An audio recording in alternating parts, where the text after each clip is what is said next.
नमस्कार, उज्जवल भारत न्यूज में सभी का स्वागत है।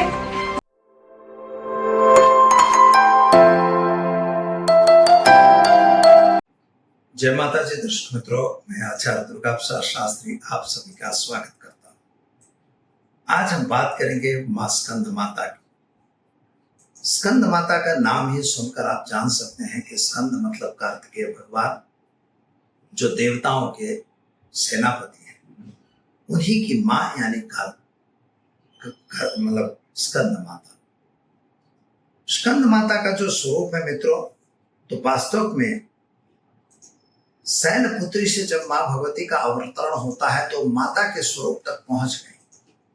या मातृत्व शक्ति जिसके पास आ गई।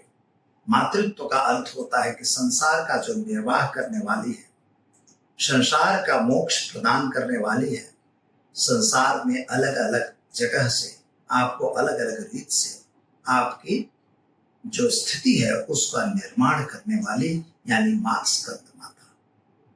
तो दर्शक मित्रों, माता का यह पांचवा स्वरूप जो है स्कंद माता का स्वरूप है, और जिसे हम कभी लोग कुछ अबड़ा नाम भी देते हैं, लेकिन ऐसा नहीं है।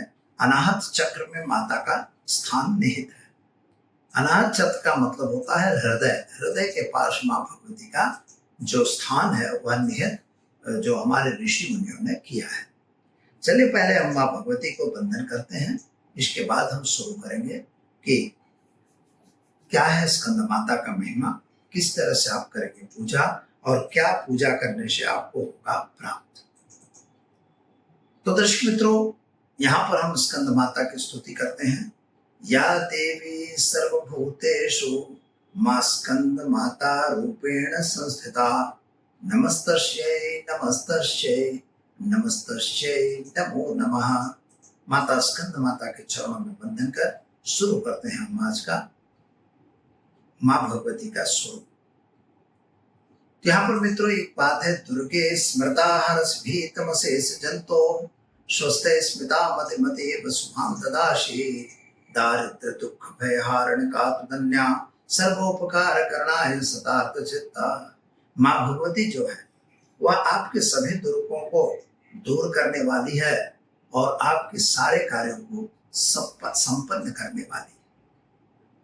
हाँ, माँ भगवती का यह स्वरूप जो है वह शैलपुत्री से जब वो माँ का स्वरूप बनती है तब तक की यह सफर यात्रा है। यहाँ पर माता भगवती जो है वह मोक्ष का द्वार खोलती है। आपको मोक्ष की प्राप्ति चाहिए तो आपके मोक्ष की प्राप्ति होगी माँ भगवती की आराधना से। आपको संतान सुख चाहिए तो आपको स्कंद माता का पूजन करना बहुत आवश्यक है। यहाँ पर बीज मंत्रों का प्रयोग भी होता है। जब मोक्ष द्वार खुलता है तो आपको अलग अलग चीजें देखती हैं। माँ जो स्कंद है उनका भी वाहन तो सिंह है, लेकिन मित्रों उनके जो हाथ हैं वो 4 हाथ वाली माता है, लेकिन वह धर्म अर्थ काम और मोक्ष चारों चीज आपको प्रदान करती है। लेकिन किसी भी हाथ में उनके अस्त्र शस्त्र नहीं है। माता के अस्त्र शस्त्र नहीं है, इसका मतलब भी है कि जब आप किसी के शरणागत हो जाएंगे, माँ भगवती के शरणागत हो जाएंगे, तो आपको अस्त्र शस्त्र की आवश्यकता नहीं पड़ेगी। वो खुद जिस इष्ट के शरण में जाएंगे वो इष्ट आपकी रक्षा करेगा। अस्त्र शस्त्र की कोई जरूरत नहीं है।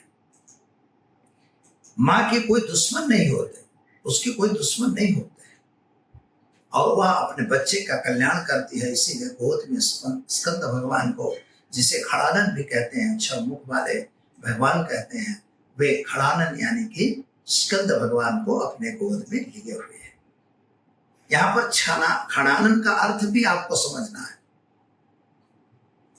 कि जब माता भगवती मतलब दैत्य को वध करने के लिए तो माता भगवान तारकासुर का जब वध करना हुआ तो जो स्कंद भगवान थे उनका अवतार धारण करना पड़ा, क्योंकि तारकासुर ने अपने वध से पूर्व संकल्पित किया था। संकल्प यह था उनका कि शिव जी का पुत्र होना चाहिए, माता पार्वती का पुत्र होना चाहिए, लेकिन उनके 6 माताएं होनी चाहिए, उनके 6 मुंह होना चाहिए और 6 दिन का बच्चा होना चाहिए। अब ये स्थिति को, ये जो मतलब एक प्रकार का जो वो था कंट्रोवर्सी, जो शर्त थी, इस शर्त को कैसे इम्प्लीमेंट किया जाए, तो कोई नहीं कर सकता था, केवल माँ भगवती की बुद्धि थी।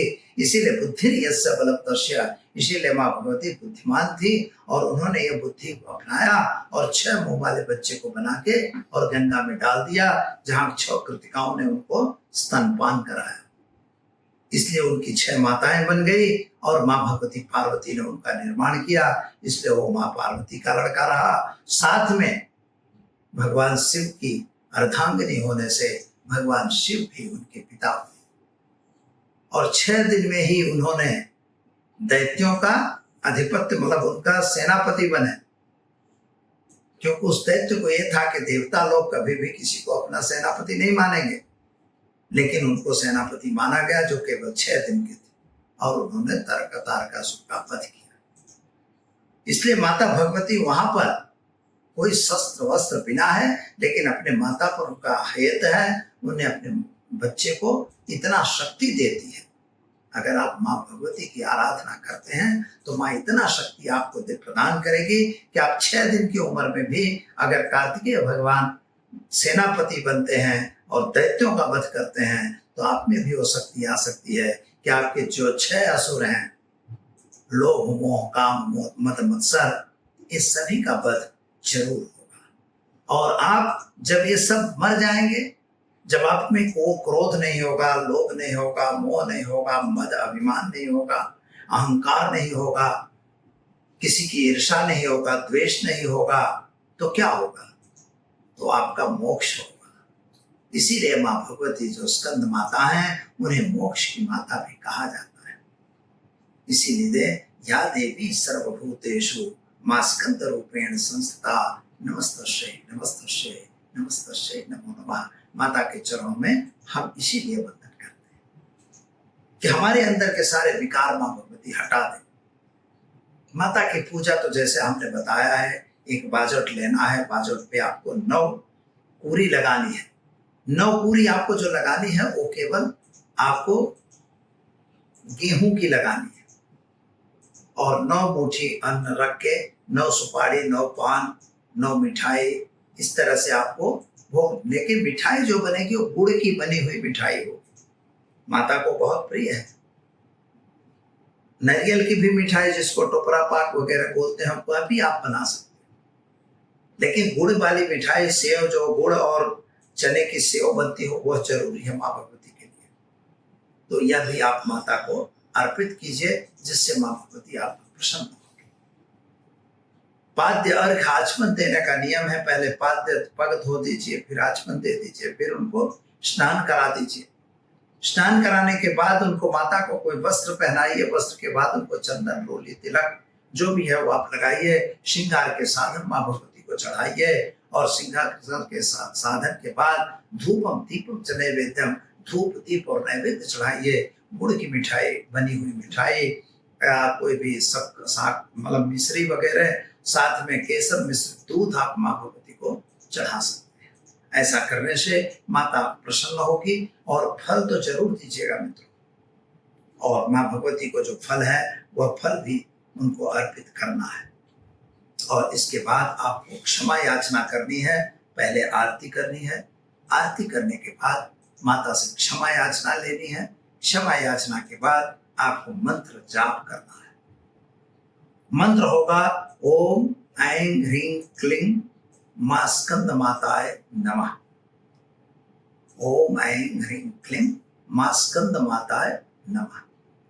जिसको संतान प्राप्त नहीं हो रही है तो वो लोग भी ये कर सकते हैं कि सर्वाबाधा निर्मुक्तो धन धान्य सुतान्वितो मनुष्यो मत प्रसादेन भविष्यति न संशयः। मां भगवती की आराधना इस तरह से भी आप कर सकते हैं। या श्री स्वयं सुकृतिनाम भवनेश्वर लक्ष्मी पापात्मनाम कृतध्याम हृदेश बुद्धि सत्ता सता कुलजनम प्रभस्य गजा ताम ताम नतास परिपालय देव विश्व। इस तरह से मां भगवती की आराधना करके और आप 9 दिन की आराधना पूरी कीजिए और देखिए आपके घर में भगवान संतान की प्राप्ति अवश्य कराएंगे। तो सुख और शांति की भी प्राप्ति होगी और मोक्ष की प्राप्ति भी आपको अवश्य होगी। तो दर्शक मित्रों, समय हुआ इजाजत लेने का। मिलेंगे कल नए विषय के साथ। नमस्कार। उज्जवल भारत न्यूज, देश की प्रखर आवाज। सीमा भट्टाचार्य, मुख्य संपादक। देखते रहिए उज्जवल भारत न्यूज। नजर रखिएगा उज्जवल भारत न्यूज पर। चैनल को लाइक करें, शेयर करें, सब्सक्राइब जरूर करें, क्योंकि आपका साथ ही हमारा विकास है। सबका साथ, सबका विकास, सबका विश्वास, अंत में सबका प्रयास। नमस्कार, धन्यवाद। भारत माता की जय। जय हिंद, जय जय गरवी गुजरात। नमस्कार।